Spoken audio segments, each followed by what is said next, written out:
mwabonye ka kantu ukuntu ari keza karangiye karashimishije habereke neza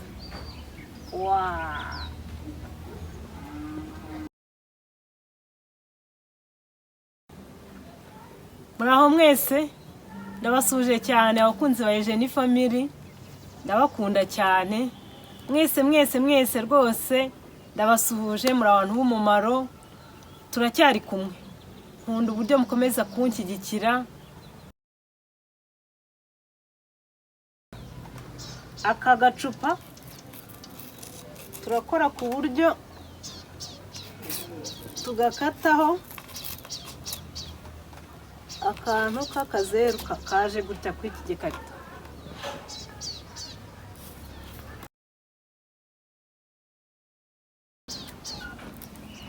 k'akazeru nk'uko twagakase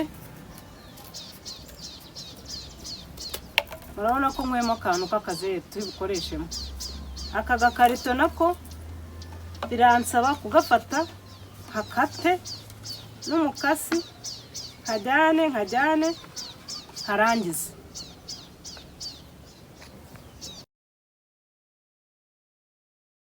agacupa ndagakata muri kubona ko havuyemo akantu nk'aka ngaka noneho ndagatunganya neza ngatunganye muribuka ko kuri Eugenie Family nta kintu cyo kujugunywa aka ni agacupa umuntu aba yatoraguye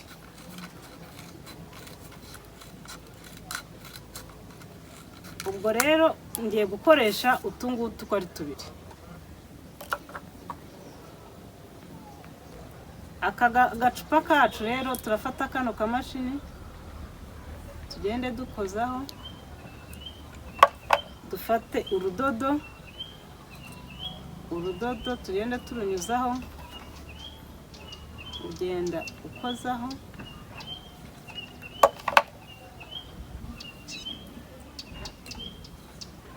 kongera ukanyuzaho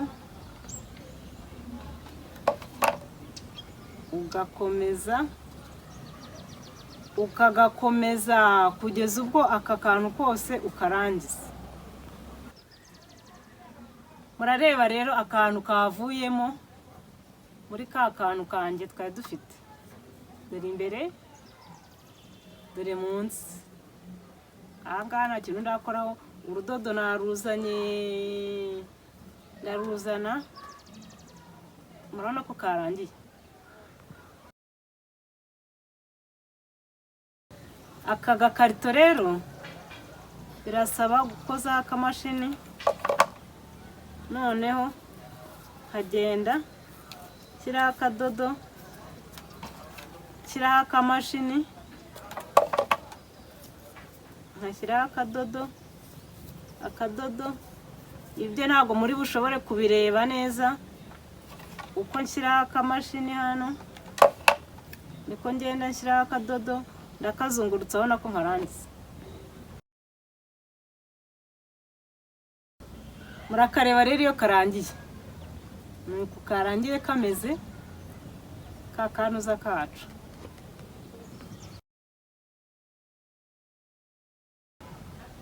aka ngaka noneho ndaza guterekamo kano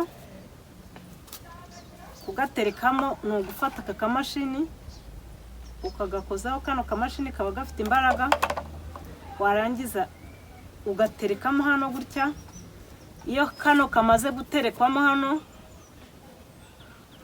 ufata twa tundi tubiri wafatanije kamwe ukagafatisha hano akandi ukagafatisha hano noneho ahangaha iyo tumaze gufata gutya nibwo nshyiraho utundi tuntu hano ku mpande nkaza kubona ivaze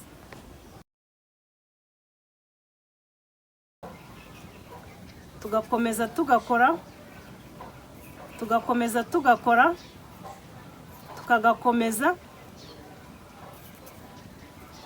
tukagakomeza tukakazana tukakageza hano mpaka karangiye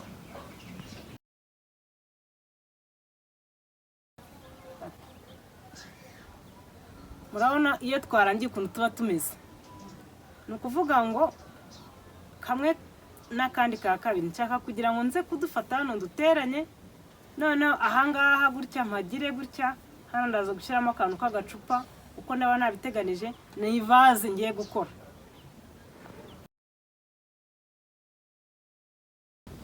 Dore abantu bashyashya batari babona aka kantu ukuntu njya ngakora, nzungurizaho hano gutya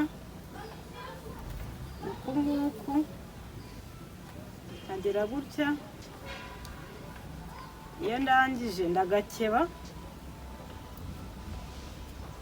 ukuntu twa tuntu njya nkoresha nkugenza. Iyo maze kugakeba hano, nkebana hano. Noneho kuko ubu budodo nkoresha ari ubutoya, rero ari ubunini nabwo nagira ukundi mbigenza. Nafata dukeya, ndafata kano ashyiraho akamashini hano, ko bigishyushye cyane ndi kwanga kugira ngo hashya. Noneho akangaka agashyira hano, agakata. Ubu ni kamwe maze gukora. Ndongera afata n'akandi,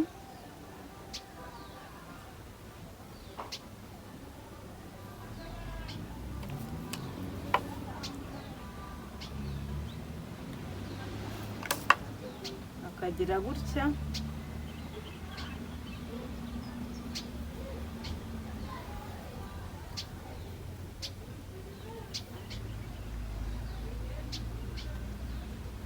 Aduhuza neza, nkongera nako nkagakata, nkagashyira hano, nkongera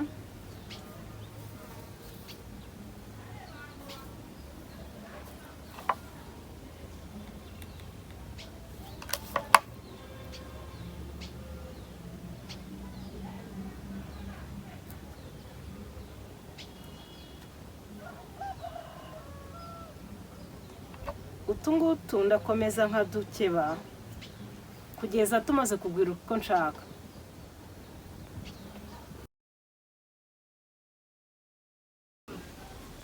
Turakomeza tukadushyiraho uko karangiye.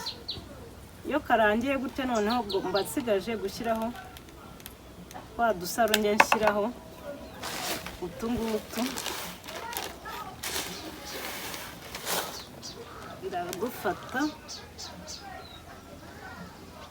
ubu ndi gushyiraho 4, ariko harimo nako nishyizemo 5 katangiye.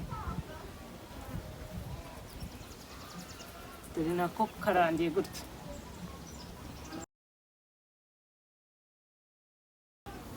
Twa tuntu rero twarangiye, ni ukudushyiraho hano, agenda ndushyiraho.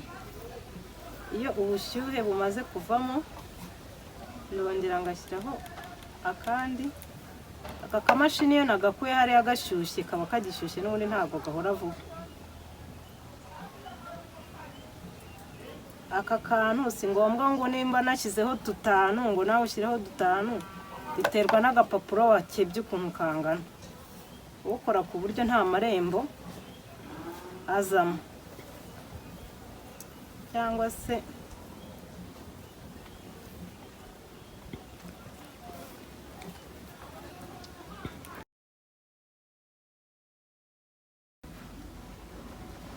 dore ushobora gushyiramo indabo nk'izi njya nikorera. Urabona ko ushobora gushyiramo urunjya nkora.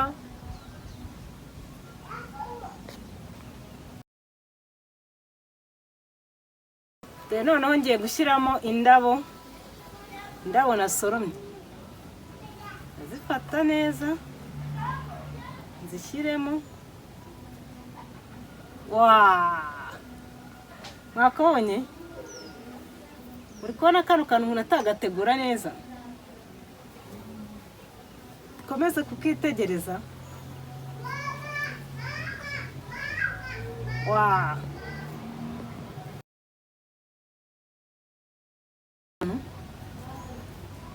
Mwabonye ka kantu ukuntu ari keza karangiye karashimishije habereke neza.